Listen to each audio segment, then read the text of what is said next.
dalam keadaan sehat dan juga diberikan kemudahan-kemudahan di dalam mengikuti kegiatan pembelajaran. Baik anak-anak, sebelum kita mulai belajar, kita berdoa terlebih dahulu ya, agar apa yang Ibu sampaikan nantinya bisa dengan mudah kalian terima. Berdoa dimulai. Berdoa selesai. Baik anak-anak, pada hari ini Ibu akan melanjutkan pembahasan tentang mengenal negara-negara ASEAN, yaitu karakteristik negara Indonesia dan juga negara Malaysia. Adapun tujuan pembelajaran kita pada hari ini yaitu yang pertama, dapat menunjukkan keadaan alam Indonesia dan juga Malaysia. Yang kedua, dapat menunjukkan penduduk negara Indonesia dan juga Malaysia. Yang ketiga, dapat menjelaskan perekonomian serta sumber daya alam negara Indonesia dan juga Malaysia. Dan yang keempat, dapat menjelaskan kerjasama antara negara Indonesia dan juga Malaysia. Baik, kita akan bahas satu persatu ya. Kita mulai dari negara Indonesia. Kita mulai dari identitas negara Indonesia. Nama resmi Indonesia dengan ibu kota Jakarta, sistem pemerintahannya yaitu republik dengan kepala negara yaitu presiden. Kepala pemerintahannya juga sama, presiden, bahasa utama bahasa Indonesia. Agama yang ada di Indonesia secara resmi ada 6 agama. Yang pertama adalah agama Islam, kedua Kristen, ketiga Katolik, keempat Hindu, kelima Buddha, dan yang keenam adalah Konghucu. Ya, kemudian mata uang rupiah, hari kemerdekaan yaitu 17 Agustus 1945 dengan lagu kebangsaan Indonesia Raya. Kita akan membahas keadaan alam Indonesia. Keadaan alam Indonesia. Indonesia merupakan negara kepulauan yang disebut dengan Nusantara atau Kepulauan Antara. Wilayah Indonesia terdiri atas daratan dan juga lautan. Daratan Indonesia terdiri atas pulau-pulau yang berjumlah sekitar 16.056 pulau. 5 pulau besar diantaranya yaitu yang pertama adalah Pulau Jawa, yang kedua Sumatera, ketiga Kalimantan, Sulawesi, serta Papua. Luas daratan di Indonesia mencapai sekitar 1.922.570 km persegi, sedangkan luas lautan Indonesia mencapai 3.257.483 km persegi. Adapun letak, luas, dan batas negara Indonesia, kita akan membahas lebih detail ya. Secara astronomis, Indonesia terletak di antara 6 derajat lintang utara sampai 11 derajat lintang selatan dan 95 derajat bujur timur sampai 141 derajat bujur timur. Adapun secara geografis, Indonesia terletak di antara 2 benua, yaitu benua Asia dan juga benua Australia, dan juga dua samudra yaitu Samudra Hindia dan juga Samudra Pasifik. Secara geologis, Indonesia merupakan daerah pertemuan antara 2 deretan pegunungan, yaitu Sirkum Pasifik dan Sirkum Mediterania. Selain itu, Indonesia juga merupakan pertemuan antara lempeng Asia, Indo-Australia, dan juga lempeng dasar Samudra Pasifik. Sehingga Indonesia banyak sekali gunung berapi. Ya. Selanjutnya kita akan membahas batas wilayah Indonesia. Batas wilayah Indonesia di sebelah utara berbatasan langsung dengan Malaysia, Singapura, Filipina, Laut Cina Selatan. Kemudian sebelah selatan Indonesia berbatasan dengan Australia, Timur Leste, serta Samudra Hindia. Batas sebelah barat, Indonesia berbatasan dengan Samudra Hindia. Sedangkan batas sebelah timur, Indonesia berbatasan dengan Papua Nugini serta Samudra Pasifik. Iklim di Indonesia. Letak wilayah yang berada di sekitar garis khatulistiwa menyebabkan Indonesia beriklim tropis. Indonesia memiliki curah hujan yang sangat tinggi serta mendapatkan penyinaran sepanjang waktu. Wilayah Indonesia yang berbentuk kepulauan juga mempengaruhi iklim yang ada di Indonesia. Sebagai negara kepulauan, Indonesia memiliki iklim laut. Samudra, laut yang mengelilingi Indonesia mempercepat proses penguapan. Proses penguapan inilah yang menyebabkan kelembapan udara sangat tinggi, sehingga Indonesia memiliki curah hujan yang sangat tinggi sepanjang tahun. Lalu, bagaimana dengan bentang alam yang ada di Indonesia? Secara umum, Indonesia memiliki bentang alam yang beraneka ragam.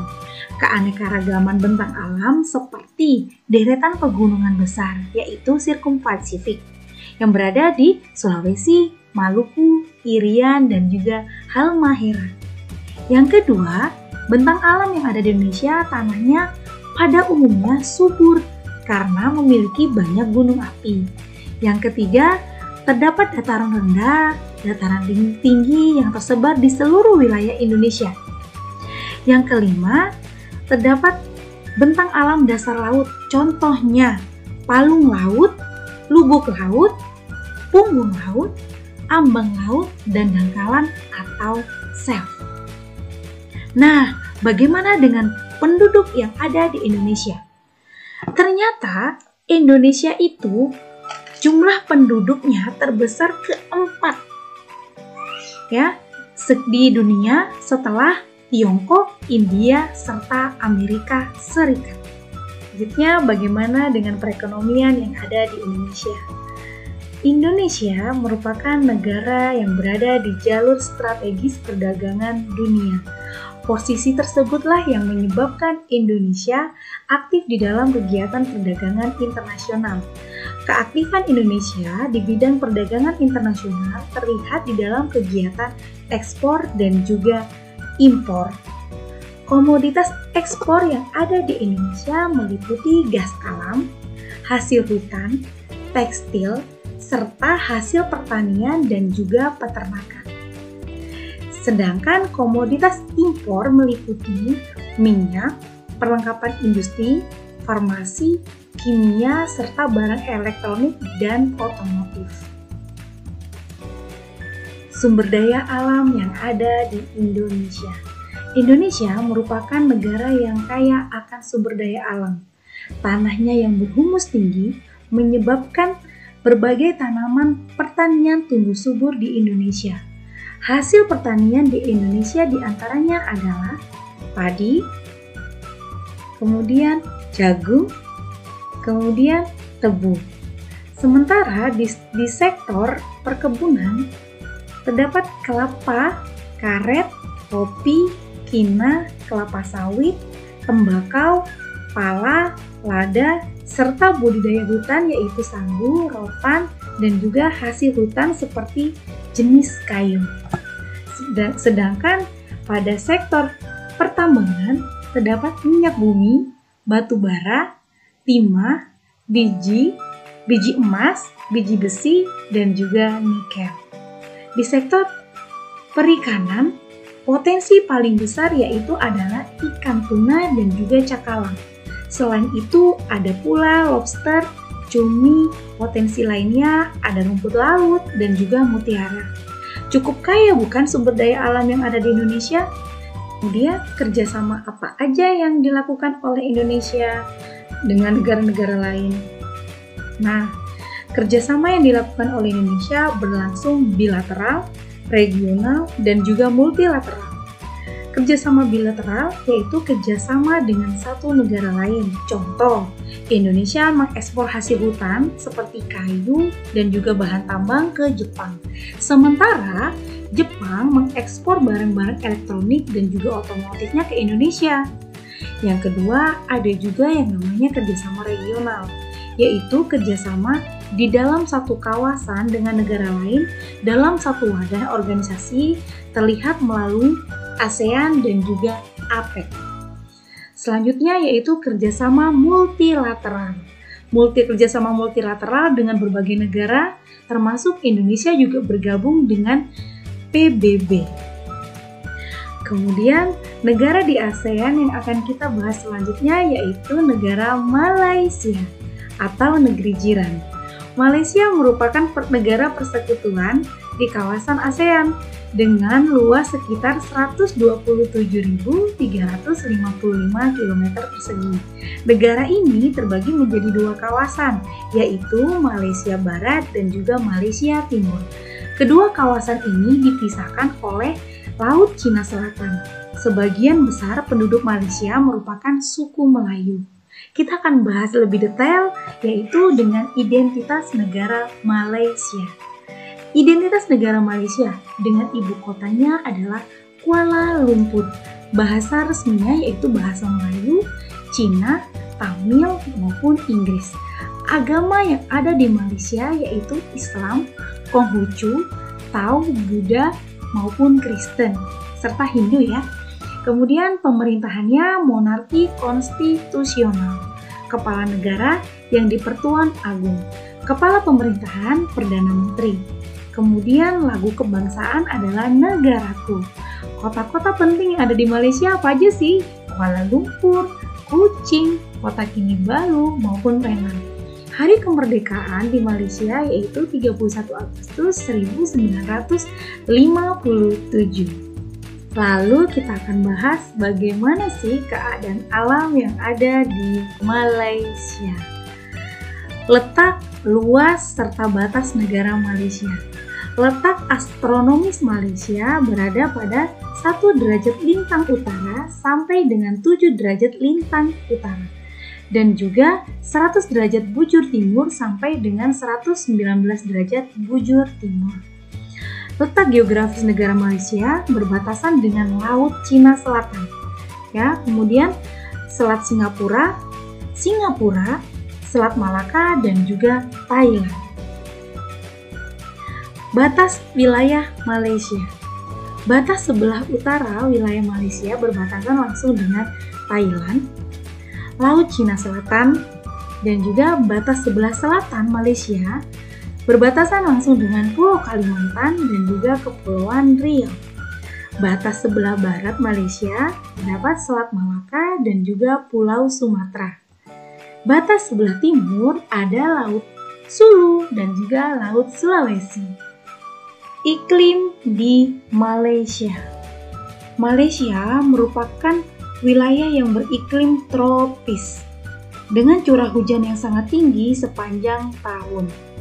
Seperti wilayah Asia Tenggara lain, kondisi iklim tersebut dipengaruhi oleh angin monsun. Malaysia memiliki suhu udara rata-rata 27 derajat Celcius. Suhu udara di wilayah Malaysia Barat lebih rendah dibandingkan wilayah Malaysia Timur. Letak wilayah Malaysia di dekat garis khatulistiwa dan berbatasan dengan laut yang luas menyebabkan kelembapan udaranya sangat tinggi. Bentang alam yang ada di Malaysia. Malaysia terdiri atas dua bagian atau wilayah, yaitu Malaysia bagian barat di sepenanjung Malaya dan Malaysia bagian timur di Pulau Kalimantan. Wilayah Malaysia Barat dan Malaysia Timur memiliki bentang alam hampir sama, yaitu pantai yang landai serta hutan pegunungan yang lebat. Akan tetapi, tiap-tiap wilayah di Malaysia memiliki karakteristik yang berbeda-beda. Bentang alam Malaysia Barat berupa pegunungan di bagian tengah serta dataran pada sisi timur dan juga di sisi selatan. Tanahnya di Malaysia itu sangat subur. Karena kenapa? Memiliki banyak gunung api serta curah hujan yang cukup tinggi.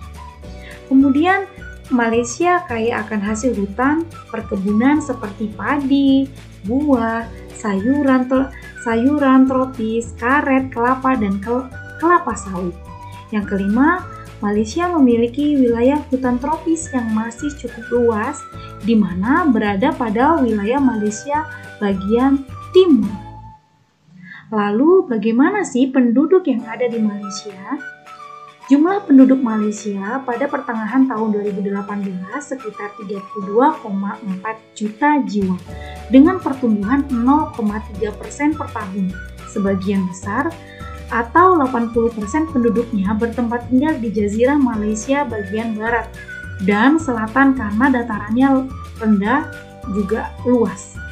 Lalu kita akan membahas bagaimana perekonomian di Malaysia. Seperti negara agraris lain, perekonomian Malaysia bergantung pada sektor pertanian. lebih dari 50% penduduk Malaysia bekerja dalam sektor pertanian. Selain pertanian, penduduk Malaysia bekerja di sektor pertambangan dan juga perindustrian. Kegiatan industri berkembang di Malaysia yaitu industri pengolahan bahan mentah. Adapun ekspor yang dilakukan oleh Malaysia yaitu minyak sawit, minyak tanah, kayu, dan produk kayu. Impor, barang elektronik, mesin-mesin, peralatan transportasi, dan juga bahan kimia. Selanjutnya kita akan membahas bagaimana potensi sumber daya alam yang dimiliki oleh Malaysia. Luasnya lahan pertanian dan hutan menyebabkan Malaysia memiliki banyak sumber daya pertanian dan juga kehutanan. Hasil pertanian Malaysia antara lain padi, kelapa, dan juga sayuran. Hasil perkebunannya antara lain karet, kelapa sawit. Malaysia juga memiliki sumber daya alam pertambangan seperti timah, bauksit, batu bara, besi, tembaga, emas, perak, dan juga timah. Malaysia merupakan negara penghasil timah terbesar di dunia. Selanjutnya yaitu kita akan membahas bagaimana kerjasama internasional. Malaysia juga menjalin kerjasama dengan negara lainnya. Kerjasama tersebut meliputi hubungan diplomatik dan kerjasama ekonomi dalam bentuk ekspor dan juga impor. Tidak hanya kerjasama bilateral, Malaysia juga menjalin kerjasama regional serta multilateral. Di tingkat regional, Malaysia termasuk pemrakarsa berdirinya organisasi ASEAN. Kemudian, di tingkat multilateral, Malaysia sangat aktif dalam organisasi internasional, seperti bergabung pada organisasi UNESCO, dan juga organisasi lainnya. Bagaimana? Cukup mudah ya memahami materi kita pada pagi hari ini. Selanjutnya kita berlatih bersama ya untuk menguji pemahaman kalian tentang penjelasan yang sudah Ibu berikan. Yang pertama, kalian memilih salah satu negara yang menjadi topik pembahasan pada hari ini. Lalu, setelah kalian memilih satu negara tersebut, kemudian kalian cari informasi mengenai keadaan alam, kependudukan, perekonomian, serta kerjasama. Setelah kalian mendapatkan informasi tersebut, kalian buatlah dalam bentuk peta pikiran atau mind mapping informasi yang sudah kalian dapatkan di dalam selembar kertas. Agar menarik, kamu dapat menambahkannya dengan gambar pada peta pikiran tersebut atau mind mapping tersebut. Kemudian setelah kalian membuat mind mapping, kalian bisa kumpulkan di aplikasi Google Classroom. Baik anak-anak, terima kasih atas perhatiannya. Wassalamualaikum warahmatullahi wabarakatuh. Sampai jumpa.